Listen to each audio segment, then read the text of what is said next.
આજે વિશ્વ આદિવાસી દિવસ નિમિત્તે દાંતા ખાતે આરોગ્ય મંત્રી શ્રી ઋષિકેશ પટેલની અધ્યક્ષતામાં વિશ્વ આદિવાસી દિવસની ભવ્ય ઉજવણી કરાઈ। આદિજાતિ ઉત્કર્ષ માટે 425 જેટલી યોજનાઓ અમલમાં મુકાઈ છે।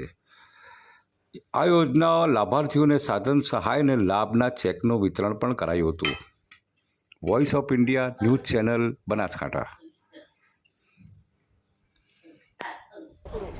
આજે વિશ્વ આદિવાસી દિવસ નિમિત્તે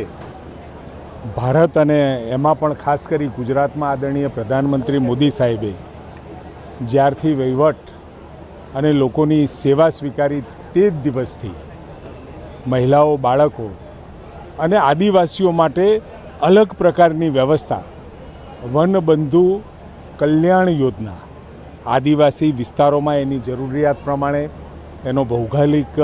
જે પરિપ્રેક્ષની અંદર, સામાજિક પરિપ્રેક્ષની અંદર એના વિકાસ માટે એના શિક્ષણ, આરોગ્ય, ઇન્ફ્રાસ્ટ્રક્ચર સહિતની વ્યવસ્થાઓ એમના સુધી પહોંચે એના માટેનો જે ભગીરથ પ્રયાસ કરી અને બજેટમાં પણ એના માટેની અલગ વ્યવસ્થા કરી આજ સુધી ચાલુ છે। 2024-25ના બજેટમાં પણ આશરે 22,000 કરોડ કરતાં પણ વધારે રકમના કામો ઉમરગામથી અંબાજી સુધીના વિસ્તારમાં કેવળ ને કેવળ આદિવાસી સમાજને લાભ પહોંચે, આદિવાસી દીકરા દીકરીઓ, મહિલાઓ, ખેડૂતો સુધી પહોંચે એની વિવિધ યોજનાઓ દ્વારા આદિવાસી સમાજના ઉત્કર્ષ માટે એમની ધરોહર જળવાય, એમની સંસ્કૃતિ જળવાય અને એમનો જે પર્યાવરણ માટેનો પ્રેમ જળવાય અને સાથે વિકાસ ગાથામાં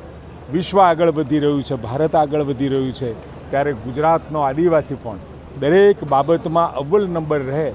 એની ચિંતા આદરણીય ભૂપેન્દ્રભાઈ કરી રહ્યા છે। અને સાથે સિકલ સેલ એનિમિયા 1,14,00,000 આદિવાસીઓમાંથી આપણે આ આખા ભારતની અંદર સિકલ સેલની ચિંતા કોઈએ નહોતી કરી, એ વખતે નરેન્દ્રભાઈએ કરી અને લગભગ 1,06,00,000 લોકોનું સ્ક્રીનિંગ એમને કરી દીધું હતું। આજે સમગ્ર ભારતમાં એ યોજના લાગુ પડી છે અને ભારતમાં જે યોજનાઓ અત્યારે લાગુ પડે છે આપણને કહેતા આનંદ થાય છે કે ગુજરાત એ બાબતમાં મોદી સાહેબના શાસનના કારણે એ અવ્વલ રહ્યું।